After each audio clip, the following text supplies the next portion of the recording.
User administration and the user environment. In this nugget, we're going to look at commands and tools that we use for user administration in Red Hat Linux. I'll first refresh your memory of the basic commands that we learned in the introductory videos for adding and deleting and modifying user accounts, and then we'll look at some graphical user interface tools that do the same thing.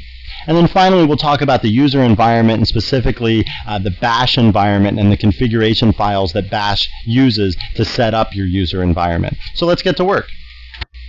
Well, let's just start by reviewing some of the commands that we learned back in the introductory videos to do user account management. Alright, so the commands that we learned back then were user add for adding an account, user del for deleting an account, and user mod for modifying an account. And we talked about various options for those commands as well, so that you could use the commands to their fullest potential. Okay, so let me first switch over to be the root user here, and then what I'm going to do is use the user add command. Before I actually add a user with that command, I just want to use the capital D option and hit enter, and to see the various defaults that are used for the user add command. So here it says the default group is 100. The default home directory is /home. So if I add a user account like Annie, for instance, then the home directory for Annie will be /home/Annie. Okay, inactive set to -1 and expire is blank. That means these two fields are not being used. So there is no account expiration by default. The shell by default is the bash shell, and the skeleton directory by default is etc. And if we do a listing on the etc directory, you'll see the various files that are in there, and these are all configuration files. The first ones are like bash logout, bash profile, bash rc for the bash shell, and so on. Okay, so these configuration files are put into the user's home directory. When I add the user, these files will be put in there verbatim. Okay, so each of these files has some basic configuration information in it, and those are going to be copied to the user's home directory. Okay, so that's basically the user add command. So if I do something like user add Annie, okay, now let me go to the home directory and do a listing, and now I've got this account there, I've got this directory there named Annie. Alright, and if I go into the Annie directory and do a listing, a complete listing of that directory, you'll see the exact same files here that you saw up here in etc, and these files are the same word for word as the files in etc. They were just copied to Annie's home directory, and now Annie has ownership of these files, and she can change them and change the aliases or change the various paths or whatever is in these files. She has ownership of them and she can change them. The only reason they're in etc is it just gives users a starting point to mess with configuration files. So they have the basic configuration files in place right when they have their account initially. Okay, so that's the user add command. If we look at the man page for user add, you can see there's a whole bunch of options that I can give for the users. Okay, I can add a comment to their account when you look it up in the password file. I can make a different home directory than the one that's going to be given to them by default. I can set an expiration date, a group. I can pick a different skeleton directory. I can actually set a password in there. I can set a shell, what shell to use, what specific UID if I want them to have a particular user identification number, and then finally I give their login name, like Annie for the last example. And then you can see with the capital D option, that displayed the defaults when I just said user add -D with nothing else. But I can also give options to with capital D, like -G for a default group or -B for a default home. And then what I'm doing is I'm changing the defaults for all future user adds. Okay, so if I set the default home directory to be slash whatever, then all future users home directory will be under slash whatever. Okay, so that's the user add command. Let's quit out of here. A quick little refresher on that. Then there's the user modify command. Okay, so one thing for user mod, for instance, I can do is I can set a password. Okay, so let me just set a password. Linux is great. Okay, so here's my password, and I'm going to set that password for the user Annie. Alright, so now I do that, and now Annie has a password set, and her password is Linux is gr8. Okay, so that's one thing that I can do with user mod. Again, let's just look at the man page for user mod, and you can see all the various options. And it's basically the same options we saw with user add. It just lets us modify the user's account after they've already been added. Okay, again, just a quick little refresher of the user mod command. Again, we're going to quit out of here, and now let's look at the man page for user delete. Okay, for user delete, the only option for user delete is the -R option, and what that does is it actually removes all the user's home directory files, okay, along with the home directory itself, the user's mail spool, and it gets rid of the account out of the password file and everything like that. Okay, so that's the only option for user delete. So if you just wanted to delete the user's account so they can't log in, but you wanted to keep their files around and so on, then you would not use the -R option. You use the -R option if you want to wipe the user out off the system completely. Notice that there is this little sidebar here that says files located on other file systems will have to be searched for and deleted manually. So if that user owns files in other places besides their home directory, then you're going to have to look around for those and delete those manually. Okay, so there's a quick little review of the 3 commands that we learned back in the introductory videos: user add, user mod, and user delete. Now let me show you some graphical tools that you can use for account management. It's sort of a catch-22 here, in that I'm going to show you these tools, and they're nice tools, and they make adding and deleting and modifying accounts very easy.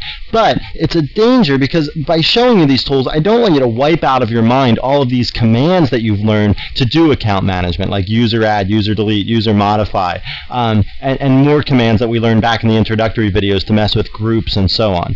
Okay, so I want to show you these tools because they make life easy, but those other commands are useful for a variety of reasons.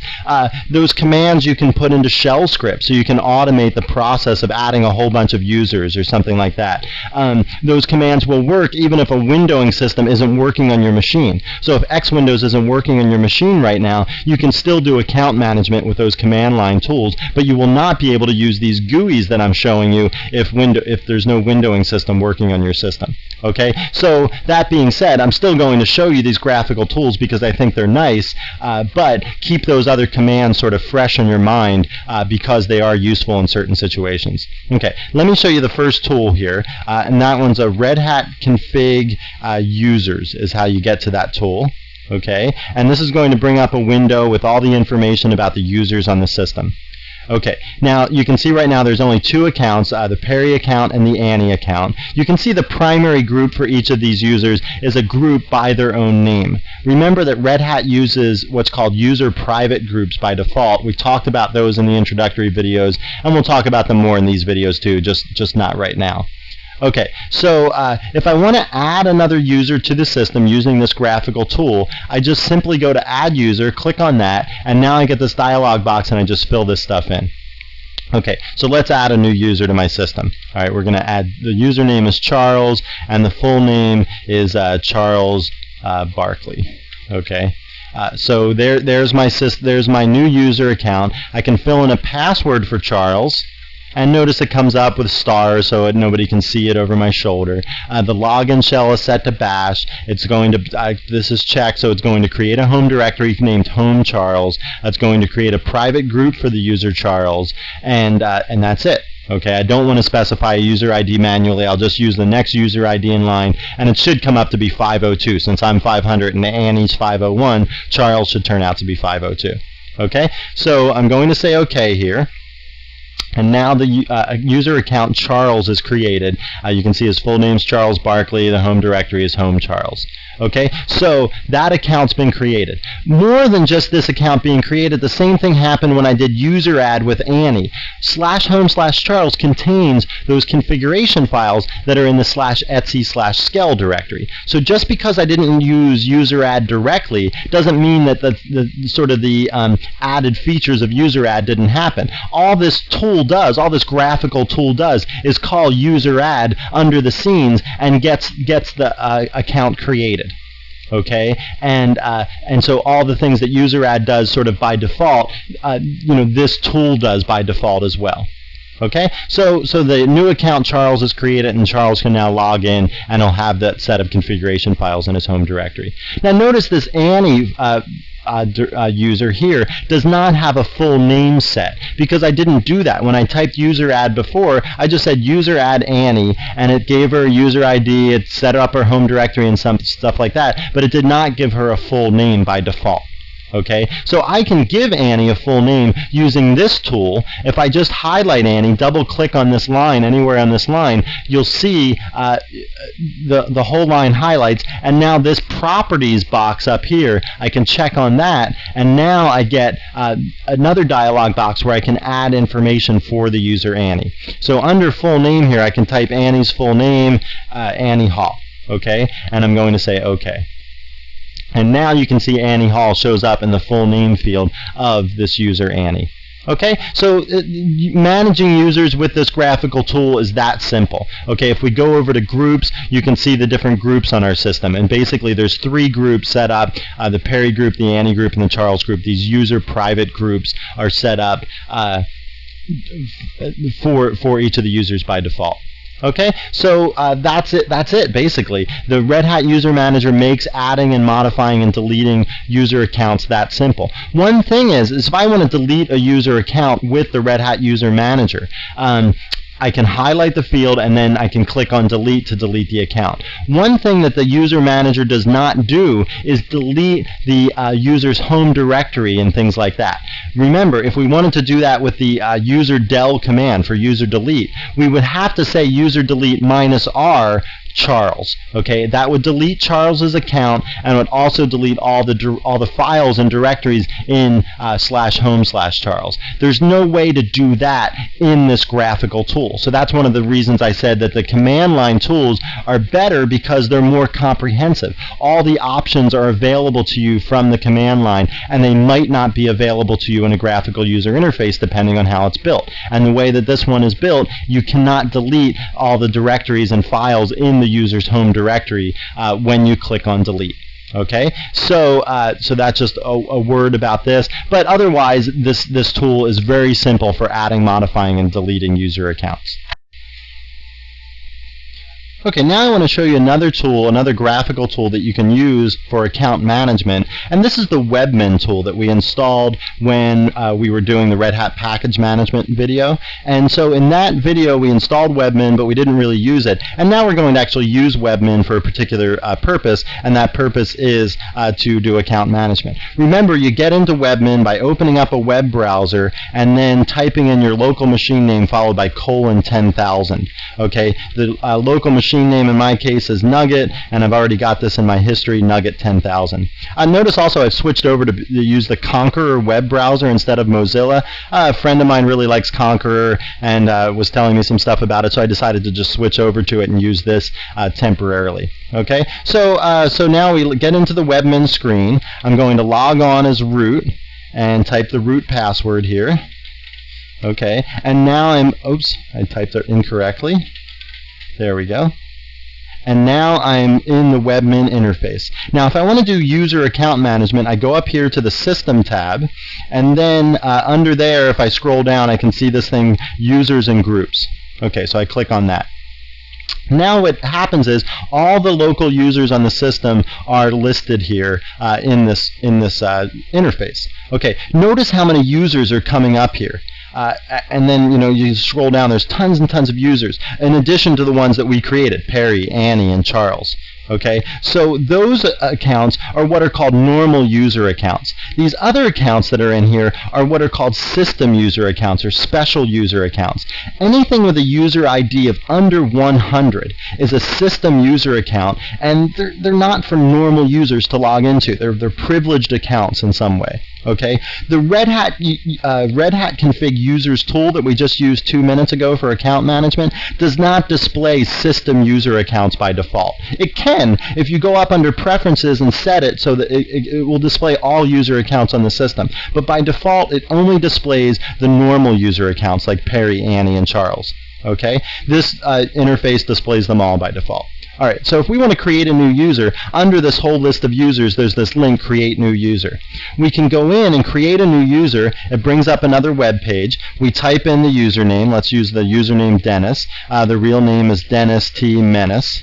Okay, and then we set the shell for Dennis. We set it to be bash. The user ID here is automatically set to 503, but we can change it if we want to. The home directory is set to be automatic. It'll be /home/Dennis. Right now, the password is set so that no login is allowed, but I can set a password for Dennis so that he can log in. Let me just use that Linux, if I can type, man. Linux is great. Okay, so you can see that's actually formed from the list. So I'm going to use that.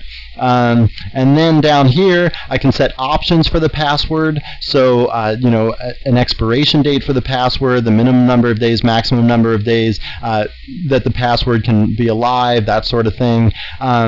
Then I can set up group membership. So it's by default, it's set up to be the new group with the same name as the user, like it's been for everybody else. And then there's all these secondary groups that we can put Dennis into as well. And then upon creation, it says, do you want to create a home directory?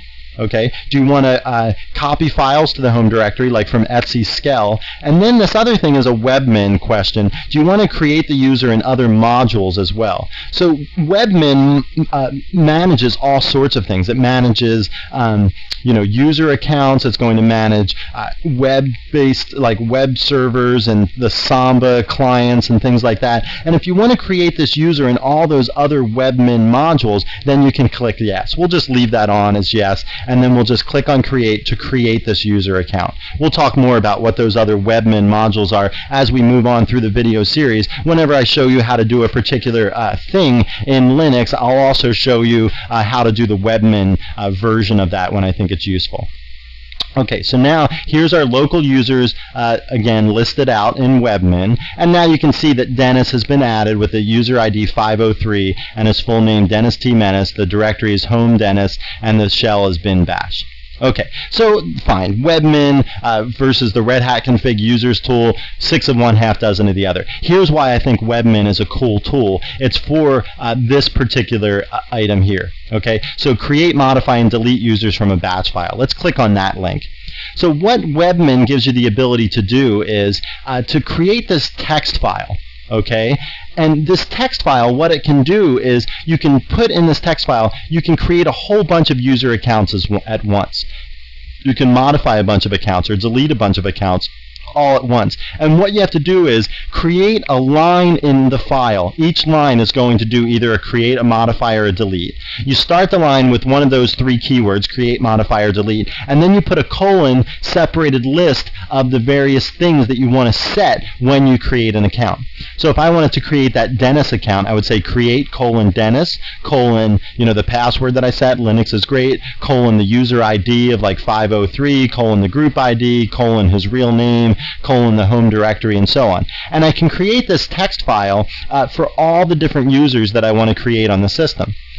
Then that text file I can upload. So it's called a batch file. So I'll upload this batch file. I can browse around my system for that particular batch file. And then again, I can check these options as I want to do things to those files to those user accounts that I'm creating. Okay, so the same kinds of questions we saw before when we were creating a user like one at a time, we can set those things as well for creating this batch of users. Okay, so I think that's a really nice tool to have available to you, and that's a nice feature of Webmin that I wanted to show you. Now we saw when we added user accounts that certain configuration files were put into your home directory automatically, and it was those files that were in the RHCE CBT directory. Okay, so the files that are in there that I want to concentrate on for this discussion are the ones that have to do with the bash shell, .bash logout, .bash profile, and .bash RC. Okay, now there's actually two more files that govern sort of the configuration of your bash shell. And those files are called RHCE profile and also RHCE bash RC. Okay. Now, RHCE profile and RHCE bash RC are sort of global bash configuration files. They live up in the RHCE directory. Notice there's no dot in front of these files. They're not hidden. They just live up in the RHCE directory, and they are for everyone on the system. Whereas these files, .bash logout, .bash profile, and .bash RC, will live in your home directory, and you can modify these so that your bash configuration is personalized. Okay, now notice I'm highlighting the ones that are in RHCE Scale, but I'm talking about the ones that are in your home directory. Okay, once they're in your home directory, then they govern your local bash configuration. Okay, so now let's clear up exactly sort of the order that these shell scripts are executed when you log on to the system. Okay, so when you first log on to the system, the very first shell that you open runs this RHCE profile script. Okay, so the global script gets run. Once that script gets run, then the next thing that gets run is your local .bash profile script. Okay, now one of the confusing points here is that this file, the file that used to be run, the name of the local file that would be run used to be called .bash login. Okay, and I kind of like this name more because it gets across the point that this script is just executed when you first log into the system. Okay, if I go to open up a new shell window, like if I go over here and click on a new terminal to open up a new shell window, okay, that does not run .bash profile. It doesn't run /RHCE profile. These two things are only run when you log into the system. Okay, and if you're trying to figure something out or debug something, if you're talking to someone who's been around for a while, sometimes their .bash profile file is called .bash login. Okay, so that's a confusing point. If both of these files exist, both .bash profile and .bash login, only .bash profile is run. Okay, .bash login is ignored. Okay, so really that's why you should be messing with and altering .bash profile instead of creating a file called .bash login, because profile takes precedence there. Okay, so that's one of the confusing points that I wanted to clear up. All right, so that's the first two things that get done. RHCE profile is run, and then .bash profile is run. Well, if I look at the basic profile file that's given to everyone on the system, you'll see that one of the first things that it does is it tests to see if there's a local .bashrc file. And if this file is out there, then it runs that file. Okay, so RHCE profiles first, .bash profile is next. Inside of .bash profile, it's set up to run .bashrc, and then if we look at .bashrc, the local one, let me do the RHCE Scale .bashrc, we'll see in there that it tests to see if the file RHCE bashrc is there, and if that file is there and it's this regular file, then it's going to run that file. So RHCE profile runs, .bash profile runs. It turns out the .bash profile is set up to run .bashrc, and that .bashrc is set up to run RHCE bashrc. Okay, so there's this whole order of things that are happening. So sometimes people get confused because they set up some variable, say, in their .bashrc file. And then when they log onto the system, that file, that particular environment variable isn't set the way they thought it should be. And the reason it's not set, perhaps, is because it's set differently in RHCE bashrc, and RHCE bashrc runs after the local .bashrc, and so it supersedes those definitions. Okay, so if you understand this ordering that I just went through, that'll help you debug some problems like with paths getting set or environment variables getting set or that sort of thing. Okay, now on subsequent shells, when they open, when I go over here and I click on new terminal, for instance, okay, then the whole RHCE profile thing and the .bash profile scripts, they are both ignored, and you start with .bashrc. Okay, so .bashrc is the first thing that gets run when you go to a new terminal. Now sometimes you'll see .bashrc calling .bash profile or something like that. Okay, that's bad. Okay, if you're going to make calls from one script to another, the only thing you can do is run bashrc, .bashrc from .bash profile. If you go the other way and you try to run .bash profile from .bashrc, well then .bash profile runs .bashrc and bashrc runs bash profile, la-di-da-di-da, and you see the kinds of problems that you can run into there. Okay, and you don't want to do that. So make sure that you get the commands correct and put the right sort of information in the right files. And let's go over and make sure we understand exactly which information should be in which file. So if we go up and look at the the global configuration file. So if we go up and look at the global profile file, for instance, you can see it says system-wide environment and startup programs for login setup. Functions and aliases go in /etc/rc. So if you're going to create system-wide aliases, then that should be in the etc/rc file. Okay? And the same sort of goes for the local side of things. For local aliases, they should go in etc.bashrc. Okay, but for environment variables and things like that, that should go in your local .bash profile. All right, so if we look at, let me just quit this one and look at /etc/bashrc. Okay, this is going to tell you system-wide functions and aliases. Environment stuff goes in etc profile. Okay, so they're trying to make clear here what goes in bashrc and what goes in bash profile, and this goes for the global ones like etc/bashrc as well as the local ones like your home directory .bashrc.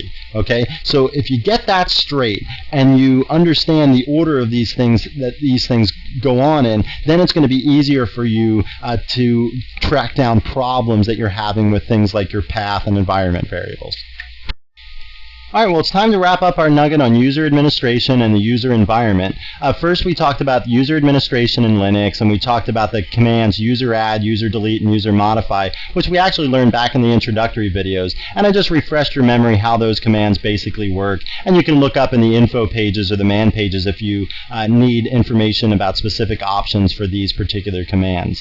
And then we looked at some graphical tools for user administration. First, we looked at the Red Hat config users command. And that brought up a nice graphical window and gave us the ability to do user add, user delete, and user modified from a graphical interface. And then we looked at that tool Webmin, which we installed a couple of videos ago, and talked about how we could do user adding and deleting and modifying with Webmin. And also, one of the nice things about Webmin, the reason I showed it to you for this video, was because it allowed you to do batch adds and batch deletes. So you could create this text file and then load it up into Webmin, and Webmin would add a whole bunch of users specified that you specified back in that text file.